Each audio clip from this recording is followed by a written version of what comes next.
Hello everyone, welcome back to our physics class once again. Today we'll discuss about some terms and definitions related to lenses.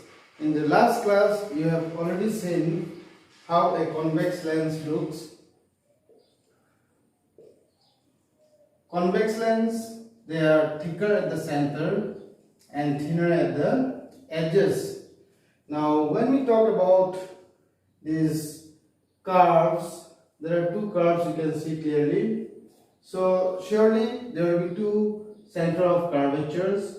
For the first curve, suppose I am marking it as C1, and we define like this: the center of curvature is the center of the imaginary sphere.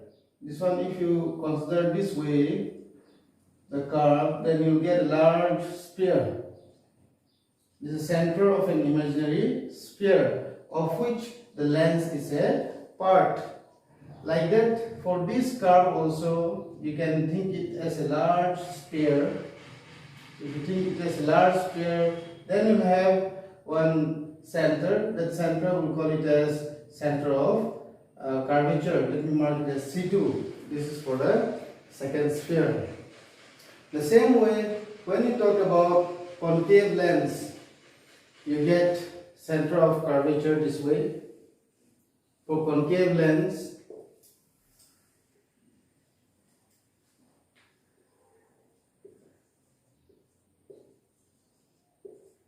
the concave lens looks like this. So here also you have got two curved surfaces. The center of this imaginary sphere, we can call it as the center of curvature.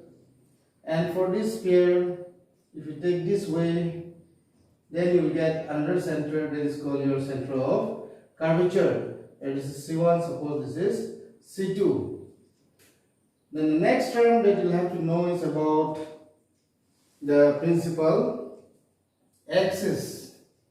Principal axis is an imaginary line that is drawn from C1 to C2, passing through the pole of the lens. Now about pole we have already discussed in the earlier video, that any line that passes through that point in the lens goes undeviated, then that point on the principal axis we call it as the pole. That is, here also you have a pole, a line, straight line, an imaginary straight line if you draw, passing through the pole, touching both the centers of curvature, then we can say that this straight line is a principal axis. This is your principal axis. Here, this is your principal axis. Now, the next term that we are going to learn is about first center of curvature, first principal focus and second principal focus. If you keep any object on the principal axis, or this is a point, first principal focus is a point through which if light ray goes and strikes the convex lens, when they refract, they go parallel to each other. And that point from where the light used to diverge and goes towards the lens, and after refraction goes parallel to each other, that point we call it as first principal focus. First principal focus. In case of concave lens, the rays that point at a certain point on the principal axis, if the rays are pointing at this point, it can be from top, it can be from bottom. If it is pointing at that point on the principal axis, and after refraction, if they go parallel to each other, then that point is termed as the first principal focus. In concave convex lens it will look like this, and in concave lens it will look like this. Now let us see about the second principal focus. Second principal focus. In a convex lens, the second principal focus is a point on the principal axis at which the rays, if it comes parallel, suppose there are two rays coming parallel to the principal axis, converges at that point on the principal axis. This point is called the second focus. We write it as F2. And in concave lens,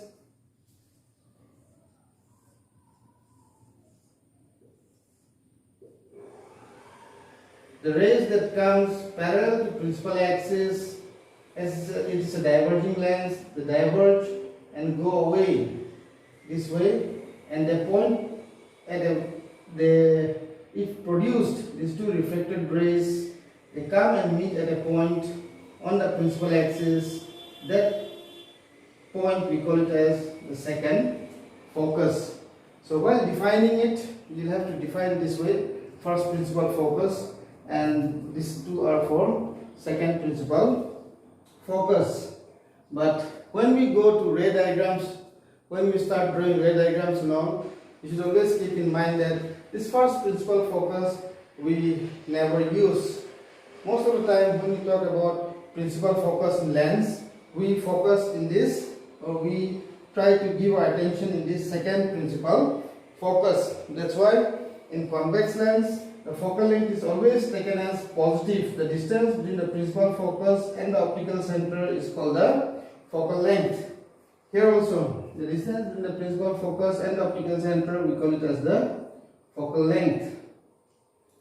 In this case, in concave lens, the focal length is always taken as negative. So whenever any person will talk about principal focus, you should know that he is talking about second principal focus, not the first principal focus. But when you write definition, then you need to be a little bit careful which side to write first focus, which one to write second focus. Because there are two focus, as there are two centers of curvature. Now let us see the rules that we use to draw the ray diagrams.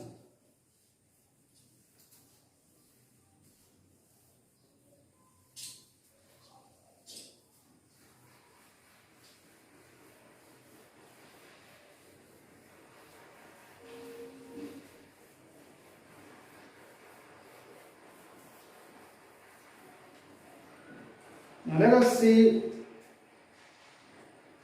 now let us see some more terms related to lenses. You know the pole now, you know the centers of curvatures, you know the principal focus. Now let us see about focal plane.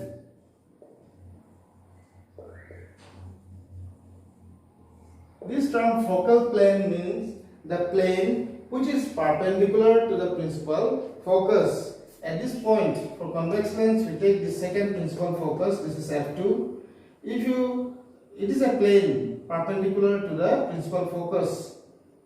If I draw, it may look like this.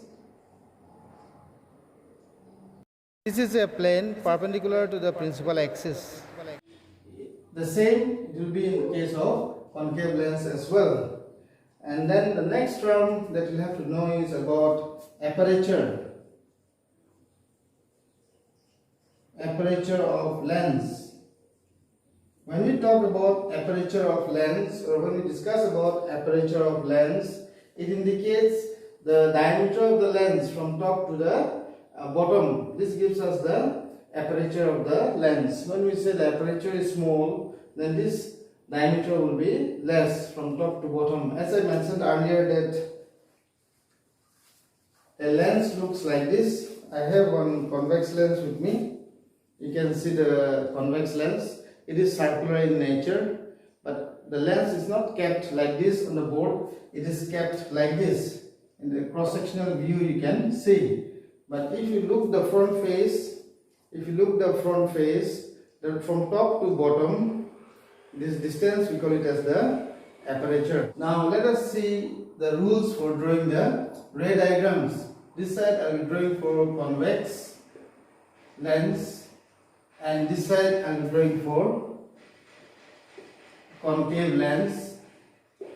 In convex lens, if a ray happens to go parallel to principal axis, if it comes parallel to principal axis, then it will get converged at the second focus. It will get converged at the second focus. This is the first rule. In case of concave lens, it will look like this. If a ray comes parallel to principal axis, then it will get diverged and appear to come from this second focus F2. This is the first rule to draw the ray diagrams. This is number 1. The second rule, let us see here.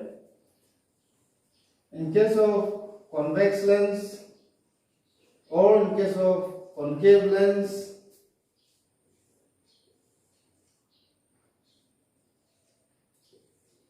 if a ray passes through the optical center, then it goes undeviated.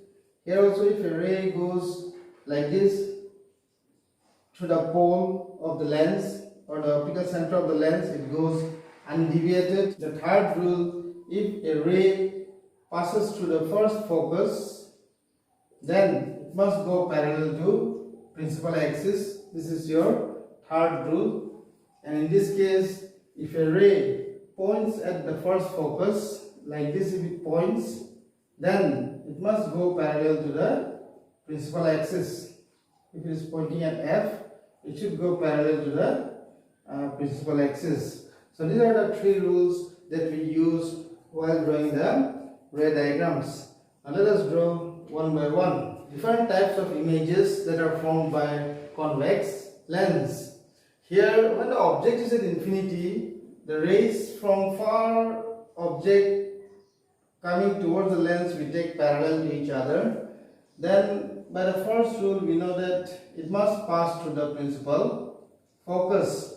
So in this case you will get a point image which will be real and inverted. A very sharp distinct point image will be formed. So whenever you keep an object at infinity, the image is formed at the focus in convex lens. Then in the second case, let us see, when the object is kept beyond the center of curvature, suppose AB is the object, the ray that will come from the top of the object, the first ray that will go passing this principal focus. The second ray, if you allow to pass through the optical center, then it will go straight without any deviation. The image will be formed between the principal focus and the center of curvature. The intersection is below the principal axis. That's why I am putting an arrowhead upside down. Down of the arrowhead is A. Here I will write A dash, and this is your B dash. So this is your image.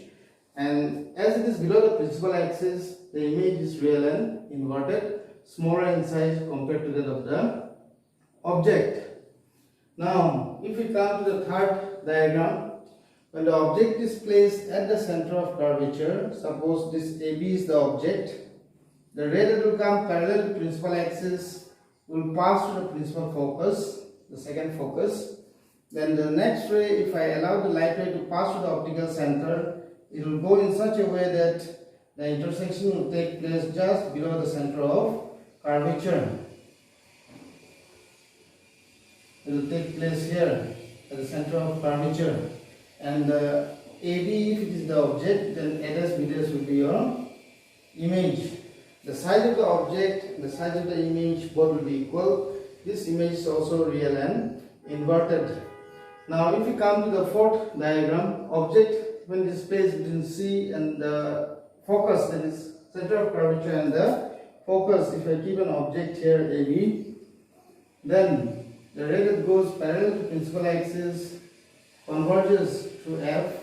The second ray, if you allow to pass through optical center, then it will just pass straight without any deviation. The intersection of the rays will be beyond this center of curvature, and the image will be larger than the object, as you can see, the size of the image is larger than the size of the object. This also will be real and inverted. Now if you keep the object at the principal focus, the second focus, then at the first focus, then the ray of light that comes parallel to principal axis will pass to the focus F. The second ray, if you allow it to pass to the optical center, it will just go without deviation. These two rays, they will never meet each other, they will go parallelly, but we say that parallel line meets at infinity. So you can get an image at infinity. This also will be, it will not be very clear, it will be foggy in nature, but the image will be real and inverted. And in the last ray diagram, if you keep the object between the focus and the optical center, then the straight line that goes parallel to principal axis passes to the principal focus. The second ray, if you allow it to pass to the optical center, then it will go without deviation. These two rays, as they are diverging, they will never meet each other, so it will go on extending away from each other. To get the image, you will have to produce this line like this with the help of your scale. And then this also, if you produce it back, then they will meet at a point on producing. Then this will give you a virtual image. Let it be A dash, B dash. This is the virtual image of the object. In this case, the image is much larger than the object. I hope all of you know about real image and virtual image. Real images are those images which are formed due to real intersection of light rays. They are really coming and meeting each other, so you get a real image. Here also this is a real image. Really they are coming and meeting each other. Here also this is a real image. Really they are coming and meeting each other. This is also a real image. This is also a real image. But here real is not formed because they are diverging from each other. So they appear to come from a point. You have to produce the line. The apparent intersection will give you virtual image.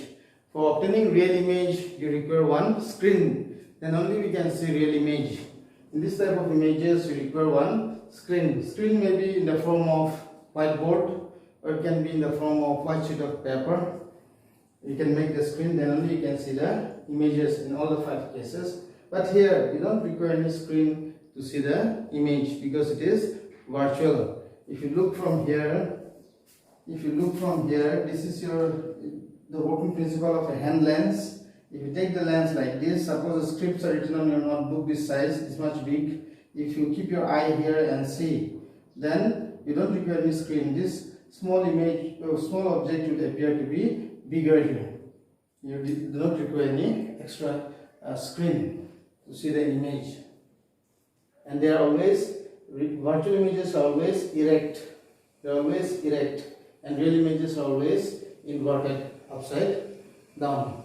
Now let us see the ray diagram for concave lens. Concave lens always produces only one type of image. It is virtual and erect. The size is always smaller than the object. If I draw the optical center, the center of curvature, then the principal focus, wherever I keep the object, suppose here I am keeping the object AB. The ray that will go parallel to principal axis, it will diverge, it will appear to come from this focus. This is your second focus. Now the second ray, if I allow it to pass to the optical center, then it will just pass straight. These two refracted rays will never meet each other, we know they are diverging. So backside, if you produce, it will appear as if it is coming from this point. The intersection is taking place here. So the image is this one, A dash, B dash. It is much smaller than the object. This is the only ray diagram you have for concave lens. The image will be always between the principal focus and the optical center. But if I bring the object away, if I take the object away from the lens, what will happen? Let us see. Suppose this is the object, same object AB, I am taking away from the lens. We will have to keep the object perpendicularly. Suppose the ray that will go parallel to principal axis will diverge this way. It will appear to come from the second focus. Then the second ray, if you draw passing through the optical center, if you allow it to pass through the optical center, then it will just pass straight. So the intersectional ray is taking place here, you can see. Let me write it as CD. Then this is C dash D dash. If you can observe here very carefully, you can find one thing, that if I take the object away from the concave lens, the image will become smaller and will come near to the focus. Again, if I take away, then the image will become again smaller and will come near the focus. But if I take the object nearer to the lens, slowly and slowly, the image will become larger and larger and will go near to the pole. It will lie between these two, focus, principal focus and the pole, but it will become small and big. This way you can remember, object brought near, image also will go near to the lens. It will become bigger and bigger nearby. And if the object is taken away like this from the lens, image also will come like this. Both of them will come like this, but it will become smaller and smaller. That point is to be noted. Thank you for now and have a nice day. Stay tuned with LFI Educates.